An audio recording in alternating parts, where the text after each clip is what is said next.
என் பக்தர்கள் அனைவருக்கும் அன்பு வணக்கங்கள்.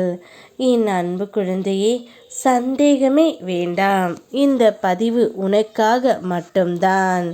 உன்னுடைய உயிரான துணைக்கு செருப்பால் அடித்தது போல் தண்டனை கிடைத்து விட்டது. சில நேரங்களில் கவலை உன்னை ஆழ்த்துகின்றது. அப்பொழுது எல்லாம் அழுதபடி என் மனம் எப்படி ஏன் இப்படி ஆகிறது என்று நீ கேட்கின்றாய். ஆனால் அந்த நேரத்தில்தான் நான் உனக்கு ஆறுதலாக இருப்பதை நீ மறைக்கின்றாய் தங்கமே. மற்றவர்களுக்காக உன்னுடைய வாழ்க்கையையும் சுய மரியாதையையும் நீ அர்ப்பணித்தாய். இன்று அவர்கள் சந்தோஷமாக இருக்கின்றார்கள். ஆனால் நீ மட்டும் நான் மகிழ்ச்சியாக இருக்கின்றேனா என்று உன்னையே கேட்கின்றாய். அதை நீ கேட்க வேண்டிய அவசியமே இல்லை. ஏனென்றால் நான் உன் அருகில் இருக்கின்றேன். உடையும் மனதுக்கு வலிமை நான் தருகின்றேன்.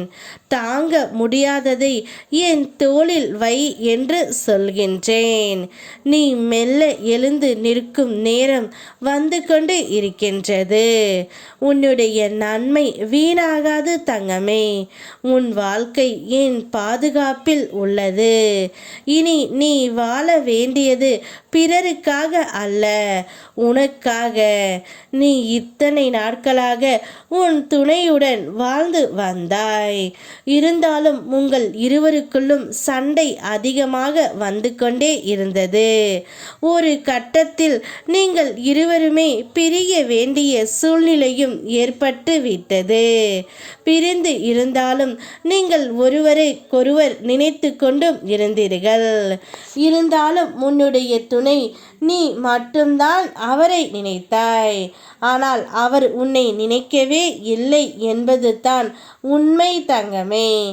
இப்போது உன்னுடைய துணைக்கு உனக்கு செய்த துரோகத்துக்கு அவர் தண்டனையை அனுபவித்தும் விட்டார். நீ எதையும் தேடி ஓட வேண்டிய காலம் அனைத்தும் முடிந்து விட்டது. இனி உனக்கானது உன்னை தேடி வர தயாராகி கொண்டு இருக்கின்றது. நீ எதிர்பார்த்த அந்த நல்ல காரியம் ஒன்று உன் வாழ்க்கை வாசலில் வந்து நின்று இருக்கின்றது. இந்த நல்ல விஷயம் நடக்கும்போது தான் நான் சந்தோஷப்படுவேன் என்று நீ என்னிடம் சொன்னதை நான் மறக்கவில்லை தங்கமே. அந்த நாள் நீ நினைப்பதற்கும் முன்பாகவே வந்து அடையும்.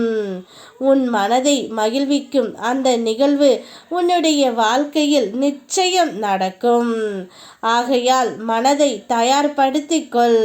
நான் தரும் மாற்றம் உன் வாழ்க்கையில் வெளிப்பட போகின்றது. என் அருள் என்றும் உன்னோடு. யாம் இருக்க பயமேன். ஓம் முருகா.